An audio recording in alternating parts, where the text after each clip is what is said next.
In this episode of the Business of E-commerce, I talk with Sam Ovett about using automation to grow your e-commerce business. This is a Business of E-commerce, episode 161.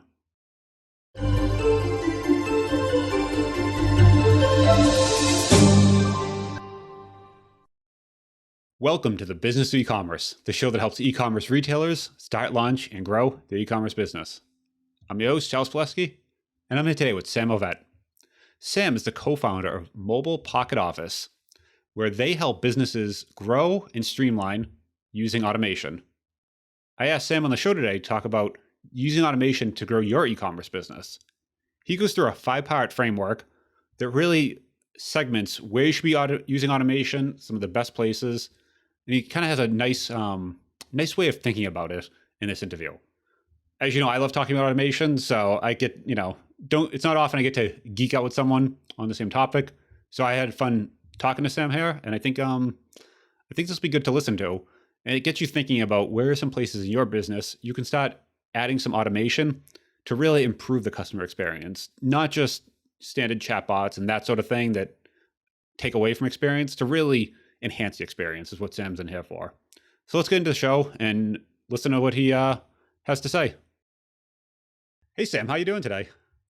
Doing good. I'm excited to be here. I'm hoping we can share some stuff that people can dig into and use. Yeah, I'm excited to geek out about some automation. This is kind of my thing too. So I saw that and I was like, oh, let's chat about this.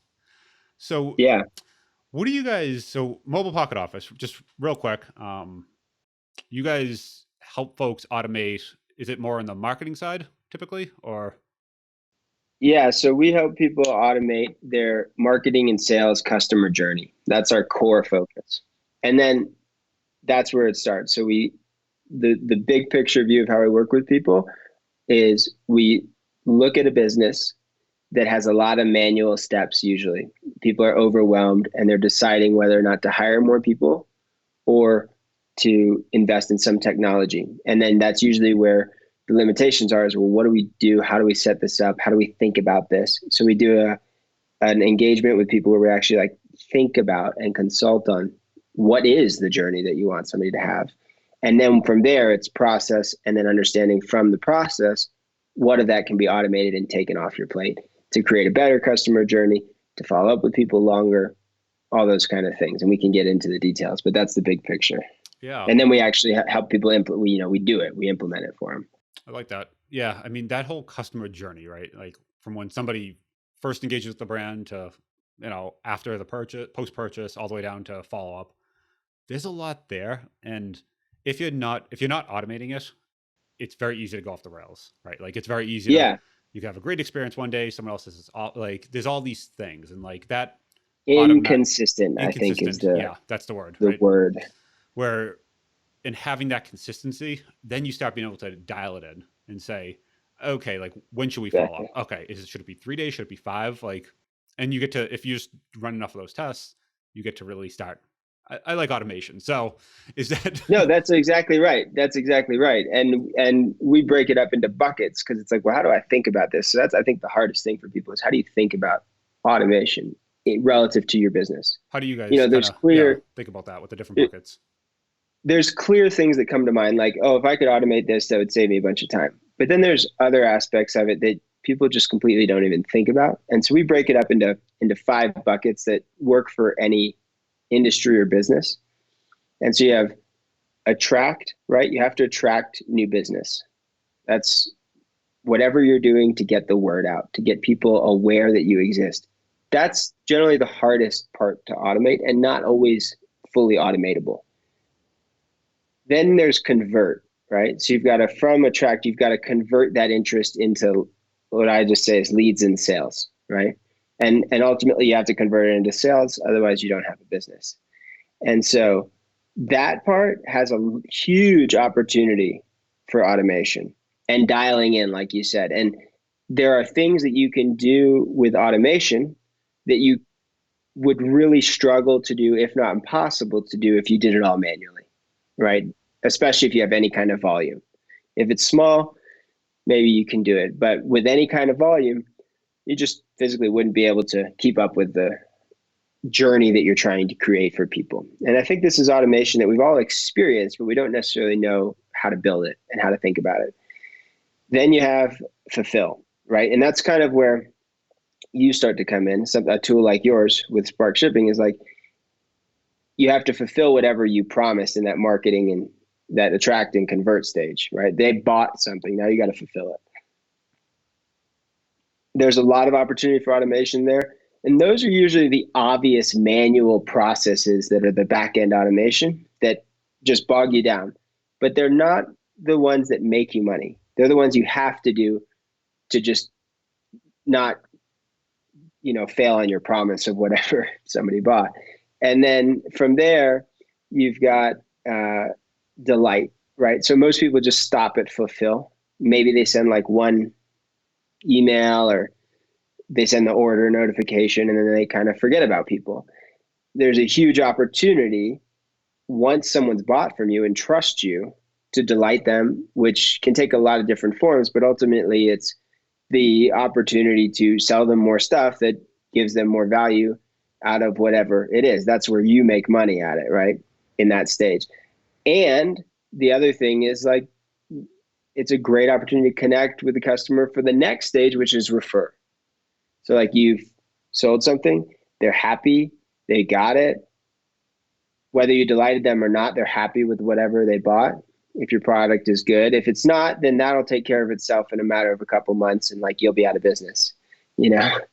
But if it's good, it's going to stick around. People are excited about it and they want to refer people, especially in the e-commerce, right? Like that's a very natural space for referrals. Some industries don't have as much natural opportunity for referral, but e-commerce, somebody bought something, they're excited about it. Like there's a great opportunity for them to let their friends know.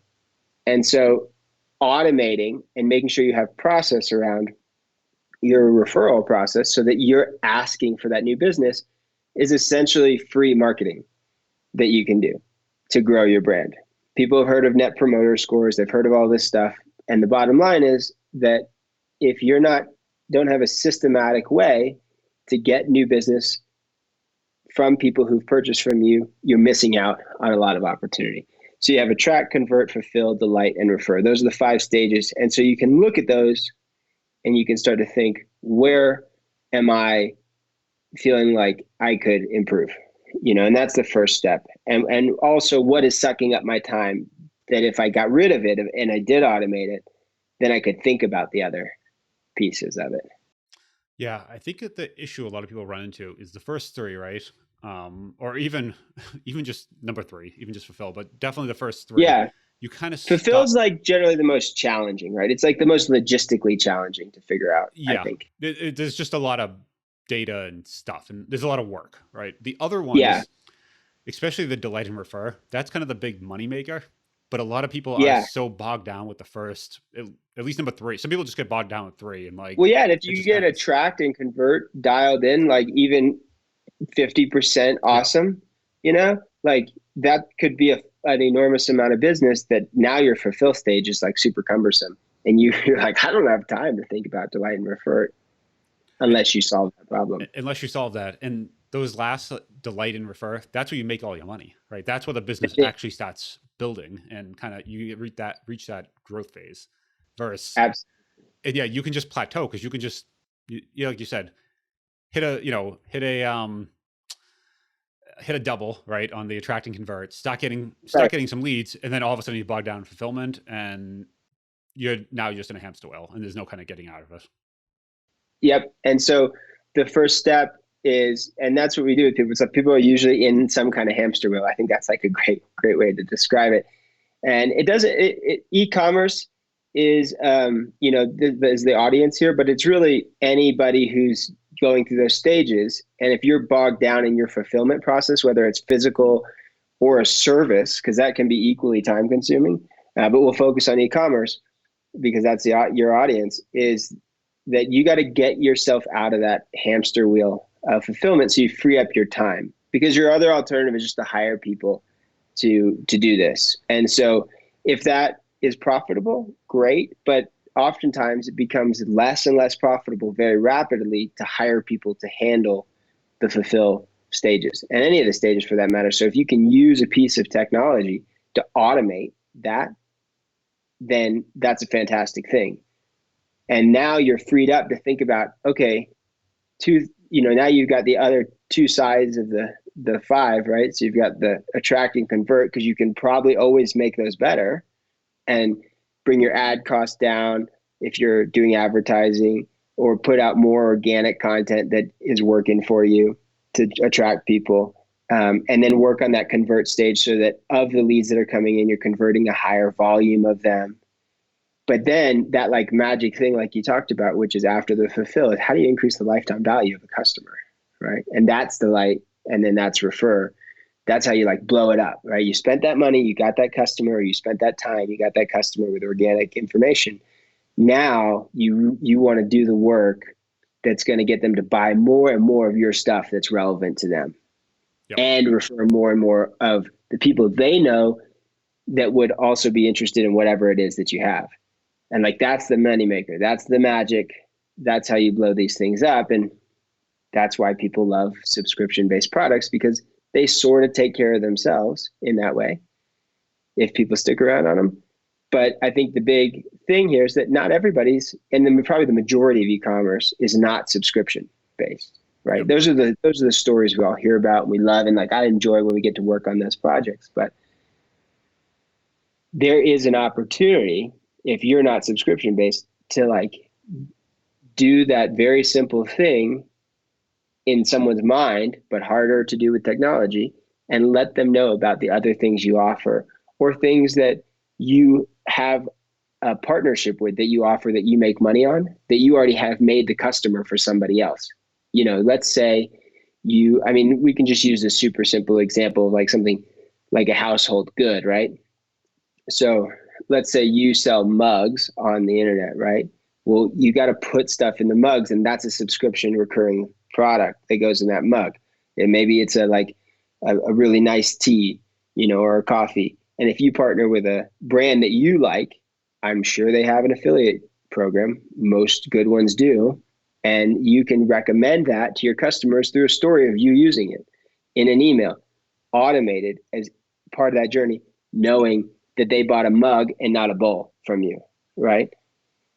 And so if you've got a mug, now you can be delighting them, helping them to get more value out of your mug. They're more likely to refer people because they're using their mug, and people are seeing that on their Zoom. Oh, that's a beautiful, mug that I got that you have. Where did you get that? Oh, I got it from this person. And then so on and so forth. And now you're selling also greater lifetime value by doing a partnership. Or you could have your own thing, right, that you're using. Does that feel relevant to so you're discussion? You're thinking something, so kind of some follow-up sequence of, based on what you purchased, now let's start providing you some ways of using that thing, right? So it's the mug. Here's some things you can do with that mug. It's a camera. Here's a photography course. Like, basically, here's how to actually get use out of the product that you just purchased from us. That's all it boils down to. Yep. Yeah, is getting use out of it. And also the other thing is, if you make something that has a lifespan, right? And you know that the lifespan of the product, and it's just like it's a use cycle, right? And it ends. I mean, this is a good example. If you're in the car automotive e-commerce business, parts wear out. You know that person who bought that part likely in an X amount of time on an average use is going to need a new part. Why don't you be the one? Why don't you set up automation that reminds them at that interval? And it could be 3 years out, which you're not going to remember in your brain. You're not, good luck keeping track of it on a spreadsheet for all the people who bought this part. Like, it's impossible. It's crazy to think of. You're just thinking about your next new customer and marketing that you have to do. So if you also have automation in place to handle that, then 3 years down the line, or it could be 6 months or whatever that use cycle is, you're making maybe 50% of those sales again through you, versus that person going through the search process again with someone else. And I think those kind of things. The concept's been around for years, right? When you think of your checkbook, right? You get to that, you have 150 checks, you get to number 135, and there's that thing in there saying like, you should go order more checks. Just fill this out. Basically, as an address, you just like fill out your information. They already have your checking information, and we'll just send you more checks. Or I've mentioned on the show before, I have a little planner, Yeah. a journal, kind of journal out my the kind of business high level task for the week. And I think there was 2 weeks left in it. It's a weekly thing. 2 weeks left, and there's a thing saying you should probably go buy another one of these because you're going to run out, and it takes about 2 weeks to ship. So literally, you get to that one, and you're like, oh, okay, that's what I might. And it's actually a task planner. So you're like, oh, my task for the week is go buy another planner. So there's ways Yeah. that's like the old school offline way of just like, it's a book, it's a checkbook, just jam piece of paper, and they're saying like, you should go do this again. But you're saying, now, okay, you purchase this product, you can monitor usage, that sort of thing, and just, hey, you're going to need to buy X kind of consumable. Why don't you come over here? Why just kind of a follow up reminder sort of thing. Yeah. Follow-up reminders. And that's one of the biggest opportunities and one of the like smartest opportunities to grow your business. If you've got something that eventually needs to be replaced, like that planner is a great example, checkbook's a great example. The examples are just endless, right? Then you can put the physical thing in there too, and you could even track in your system if someone bought one that had that in there. Do we see more recurring revenue off of the people who bought the one that had the note in there? Yep. And you can also follow up with them with an email and a text message. Hey, it's been 120 days since you bought your planner. It's only got 150. Would you like to order another one? Yeah, I think I like to get it down to that level of like, wow, why aren't I not doing that? Like, that's the feeling that I want people to have. It's like, why am I not doing that? It's so easy in concept. You have to get the technology in place. You've got to design it, but it's so easy in concept in terms of generating greater lifetime value of a customer that you've already done the hard work of acquiring. And that, I think when people hear automation in e-commerce, they think of it as like this bad thing, right? Like a chatbot that nobody wants to chat with. You email support and it has some like, garbage that like no one wants to like have an automated reply. Like, yeah, bad automation. Bad automation. It's a category of bad automation. Yeah, this is good automation where even though as a user, right? Like I know obviously the guy that wrote that plan didn't like call me on the phone, but I don't want that either. I just want some reminder sent to me like you don't have to buy another one. The checkbook, like, because you get to the end of the checkbook and you say, why did I buy this again? I don't remember. Like, I don't know. I just want more. Exactly. I just want more checks. I don't want to search. I really don't want to do anything. I just want checks to appear at my house and like, here's some money. That's right. Yeah. So that's good automation where when you're the recipient of it, you actually just want the automated thing. You just want to basically say like, yeah, cool, need that. Check a box and it does the thing that you want at that moment. Yeah, and do the best you can to lower the friction to actually make that repurchase. Don't make people go through rigmarole. Well, make it easy. That's a good example too of technology, right? Because this is something if you had to count for every order that came through, if you had to kind of set a reminder and have someone in support say, hey, we'll reach out to you in 152 days, that's going to go off the rails real quick. It's going to go off the rails. And think about like how many people that doesn't scale either. Yeah. Right. Hi, you're now making 100,000, 200,000 orders a year of an item. Can someone reasonably send that many emails, on a random schedule along with all the other things they do? Yep. I like Probably not, so that's the other thing is like you get people in the journey where they're ready to make that purchase again. And you're not investing more human time that you have to pay for to do it. You're investing time and money into a system once, then it's set up. Of course, you should tweak it. You should monitor it. That's where like tracking the effectiveness of things comes in. And there's a whole kind of conversation around automation relative to that because a lot of people do their tracking very manually, which is kind of crazy, and also generally inaccurate too. Like you're just going to miss stuff. But if you want to talk about how can automation make you more money, that's a way that automation can make you more money. Once someone's made a purchase, find, and here's a simple exercise you can do. You can put a list together. What are 5 things that someone is going to naturally buy after they've bought what they just bought from me? And then you be the one to tell them about it using automation. Well, and the nice thing, like you said, you don't even need to go on selling it necessarily. You could just say, hey, you bought the mug, go buy the tea over here. Here's a referral link. So it's not even Exactly. And necessarily, that's what I mean by yeah, like, you don't have to do the work of building a tea business. You can just find some tea that you really like and you can become a partner with and then recommend it to your customers. And so those 5 things don't actually have to be 5 things that you procure yourself and make, because we live in a digital world where people have affiliate links and people are used to that. And it's kind of a dirty word, right? Like it can be kind of like oh, I don't want to be an affiliate, blah blah, hawking stuff. But the reality is, if you present it as a way like, hey, we partnered with them, we really like this stuff, we wanted to introduce it to you because we think it's great and it's of equal value and quality to our product, right? This happens to be a pretty boring mug, but then you have, for those not watching, I was holding the mug up in front of the the standard white screen. mug. Yeah. Yeah, I've got like all these beautiful pottery mugs, and of course, I got this white one today. But the bottom line is that if you take that, you can massively increase the amount of revenue that you get per customer, and that does another thing. That gives you the ability to then go back to the top of your funnel and spend more to get that better customer. And that's the thing, because at some point you're going to be competing against someone right next to you. Yep. And I forget who said this, but whoever can spend the most to acquire the customer wins, right? So Yep. it's like spending more, being able to spend more is the superpower, right? That's And how do you get that superpower? You yep, make more per each customer. So exactly. how do you make more per each customer? You find more things that are relevant to the purchase that they just made to offer them. And then you use automation to get that in front of them. And you can have a little campaign about this.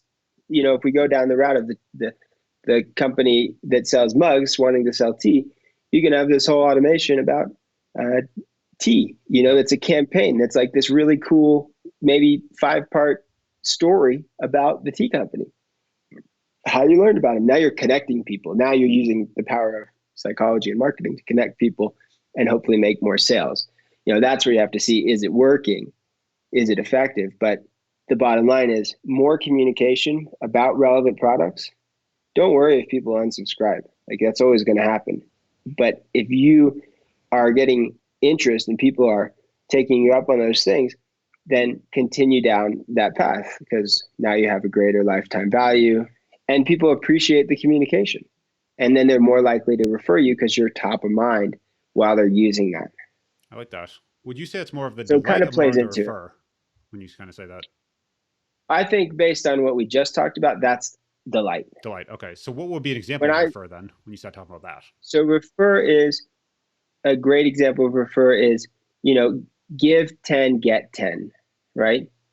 Dollars, let's say. You give $10 to a friend, you get 10 to spend with us. That's like straight up referral type of communication, especially in the e-commerce world, right? You're trying to get them to introduce someone else to your brand.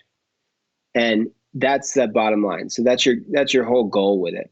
And if you can do that, then you're making another customer for yourself, and you didn't have to spend more money on advertising or organic posting to do it.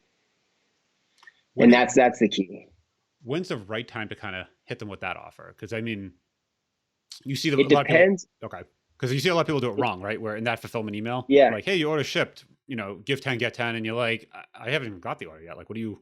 I don't even know if I like the right. product. Like, why would I refer it to, someone on my Facebook feed if I haven't even like seen it yet? So like, how would you get that, and when do you get that? So I think with referral, there's the thing to keep in mind is that it isn't limited to one time, right?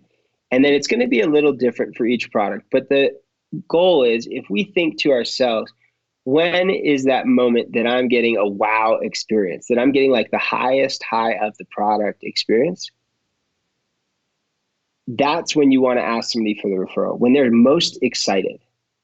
So you have to take that and you have to do some critical thinking for yourself, because there's so many products in e-commerce. But if we take one, for example, right here would be a good example. I have this Sunto watch, right? And I don't know if they do it or not, but like I have to log in and create an account that I then like upload my runs and backcountry skiing and whatever to.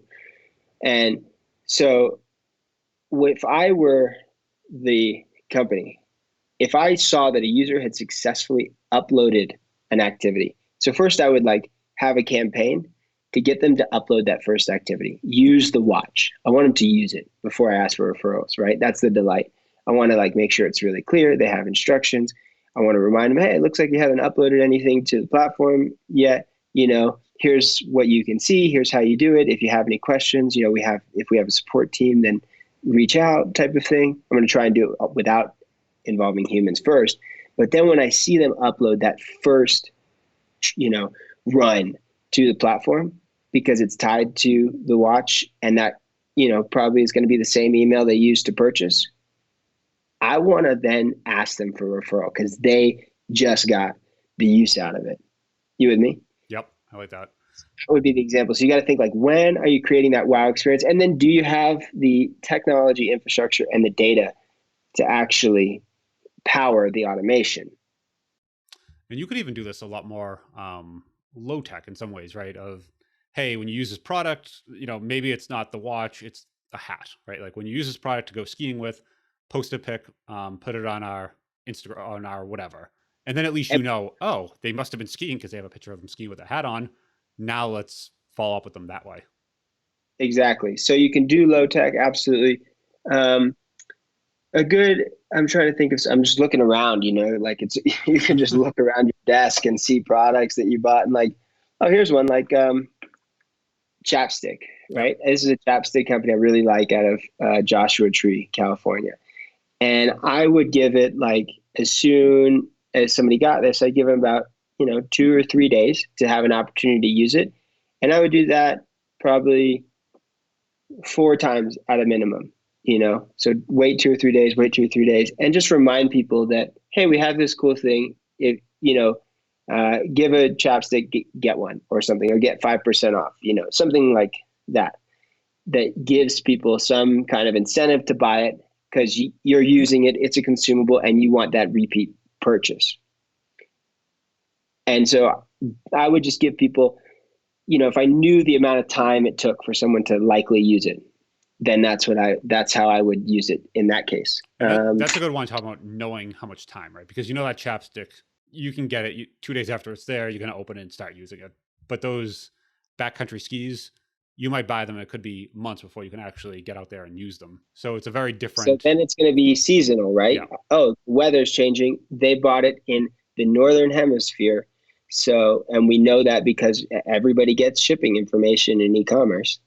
And now we're going to send a referral campaign when the winter season begins, throughout the winter season, asking people to share pictures, but that's all going to be automated or set up in advance on a yearly basis. What are some tools you use to actually do that, to kind of get all that data? So one of the tools that we use, and for us, and I'm going to preface this because it's not about the tools, because if you can find a tool that'll do the job, great. Tools are always changing. So you got to make sure that the tool does the job for what you need. It's not a game of, oh, I heard about this tool. It's like, that's good. Now see if it actually does what you want. Yeah, I'm sure you see that all the time. We see that all the time. I think people get way into like the tools and what they can do. And our biggest competitor here is Microsoft Excel, right? Like, and that's probably most software companies' largest competitor of, that's like the de facto tool that does almost every B2B thing possible. So you can get way too into tools. So I definitely know that. But that said, though, I'll give some tools are pretty cool. So yeah, tools are pretty cool. So one of the tools that we partner heavily with is a tool called Entreport. And what's really nice about them is you can hook up. They are not an e-commerce platform in the traditional add to cart sense. They're more in this marketing space of, landing page, and you can have an order form. But if you're in raw e-commerce, like Entreport is not the tool you're using to actually manage the inventory and stuff, but it is the tool to manage your marketing campaigns, because you can hook up your e-commerce store to it and then power all this data-driven marketing off of it and slice and dice your segments any way you want too. So that you go, oh, I've got this great idea for a promotion or a sale or some kind of communication you want to do. You can say, show me all the people who bought this and have been a customer for this long and are in North America. and so you can slice it all up, get that, and send a campaign out to them that you've designed and automated. And you can also have those automated aspects of the journey that sometimes the e-commerce platforms don't handle. An e-commerce platform is usually good for some basic automation, right? It sends the receipt, right? And if you hook up some kind of shipping tracking solution, then people appreciate getting their tracking information. That's another opportunity, is when something's actually been delivered, use that date as then the driver of the weight from when they've purchased it, because it's the actual date they got it. Yeah, and I think a lot of systems are getting better with, Drip, Klaviyo. So. They're all kind of hooked into the platforms now. That's right. Shopify, Klaviyo, BigCommerce. Yeah. that's another example. So I do encourage people to say, is there a native, we use Entreport heavily as essential, because a lot of customers we work with too have a mix of digital, and this is another opportunity for e-commerce stores, digital products and e-commerce products. And they do a promotion of a digital and a physical product bundle. So I wouldn't rule that out either for those in the e-commerce world. What can you take and make a digital product that requires, effectively, you're not calculating your profit margins on a physical product because it's digital. So once you build it, you can sell it. And can you sell that along with your physical product? And it's usually much faster, easier to create than bringing a physical product to market. Yeah. That kind of took me down another rabbit hole. But no, and I think digital products are one of those things that not a lot of e-commerce folks talk about it, but I know. And vice versa. Yeah. It's funny. Yeah. That's a good point. It's Everyone's like two separate worlds, that there's a lot of really smart stuff happening in the digital world, which we happen to spend a lot of time in, and a lot of really smart stuff happening in e-commerce. And I'm hoping that those worlds collide more and more in the coming years, because I think the opportunities for learning are incredible. What's a good example of a digital product that you can kind of? I see a Yeah. few, and I see they do surprisingly well in the e-commerce world. But what are some examples you've seen? So here's a good one, and this is a consumable product, and it happens to be kind of a similar vein. It's a customer of ours, so I can tell it very accurately. They have a e-commerce store called Amla Green. They sell like a herbal tea that is also has some medicinal properties for like lowering your blood glucose level. So it's really good if you're diabetic to help manage that, right? And they have this came after they did their digital stuff, funnily enough. So they went to e-commerce after they're in the digital world, but they still have their digital world, which is the guys are PhDs, and they have an entire DIY and full personalized coaching program. So you can get like just access to the material to lower your diabetes if you're type 2 down to level where you can basically get rid of it, or if you're type 1, how to manage it really well. Because both the guys who started this thing are type 1 diabetic. They're partners in it. And so they like experimented on themselves, went through figuring it out, got PhDs in the chemistry of it all and the biochemistry. And, now they help people with that, and they've helped a lot of people successfully. So they created an e-commerce product that they used just in their own life and packaged it up. But so a good example of what they sell is they sell this e-commerce product that is consumable, which is great for recurring revenue.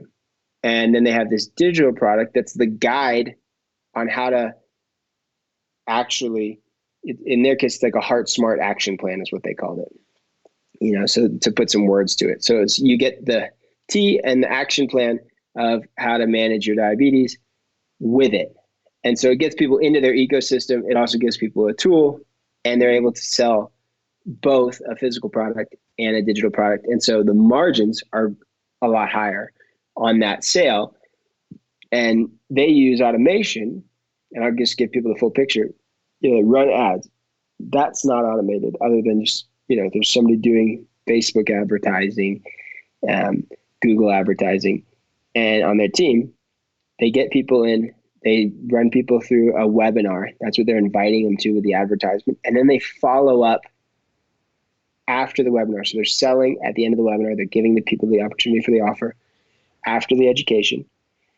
And then they follow up for like 5 or 6 weeks 5 or 6 weeks. Most e-commerce does not do that.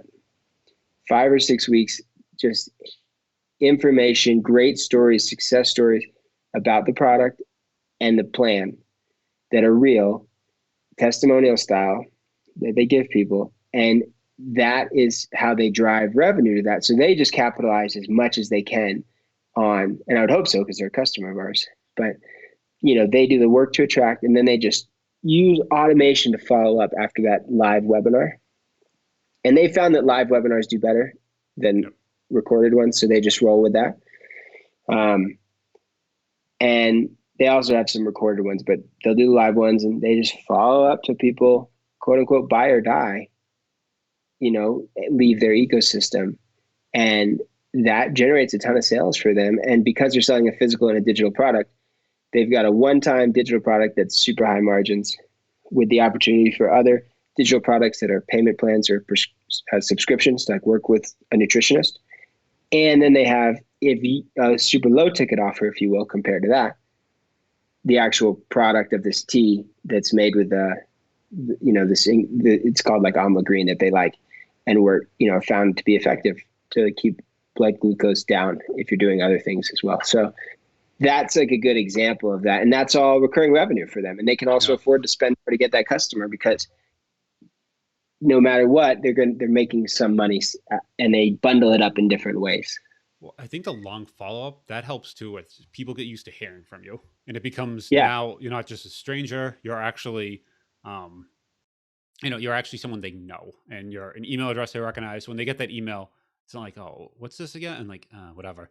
It's, oh yeah, they send me emails every 3 days. So whatever. They've been sending me emails nonstop every 6 weeks. And it starts to become, now maybe they didn't open the first 3, but by email number 9, all of a sudden they're like, they start reading it. And it starts so unless people are hitting that unsubscribe button right at the beginning, but if you can just get over that little bit at the beginning, now all of a sudden you could actually have a conversation with them. And I think knowing that is, and like you said, most e-commerce brands, they're sending the 1 or 2 follow-ups and then it's over. They're forgetting about you, but they've done a lot of hard work, whether it's through organic content or paid advertising, to get you there. I mean, that is the hardest work a business can do to get right. Yeah. Getting that interest. And honestly, the easiest work is following up, but it's just forgotten because we're all on to that new next customer that we can get. But if you just put it in place, 5 or 6 weeks for an e-commerce, don't be afraid. Don't be afraid to try that. I think a lot of people, everyone's focusing on some sort of number, some sort of metric, KPI, right? Yeah. What's my revenue per month? What's my, that sort of thing. But I think sometimes just, it's a lot more valuable, like you said, slowing down a little bit, and let's focus on the lifetime value, right? Or the average lifetime value, whatever. There's a lot of different ways to say the same thing, but basically the total value of that single. How much money does someone spend with you over before they stop spending money with you? And that's a lot harder to track. It's not as exciting and easy to move, but like you said, it's more of that tsunami that once you start moving that number, now it's going to really multiply by thousands of users, thousands of customers. Now we're really looking at, oh wow, this is, a small bump there is really moving the bottom line. And kind of like you're saying, it's to run, double your ad spend, you have to, double your ad spend. But this is a lot of leverage you can pull that isn't doubling spend, but can increase revenue, can increase the bottom line greatly. Exactly. And then the whole deal, right? If you bring it back to this idea of automation, is that if you use automation to power the communication about this and delivering those offers to people and those stories and whatever it is you're using to communicate to get people to opt in or buy the next thing, really buy the next thing in this case, then you're not manually doing it, right? And you can scale it.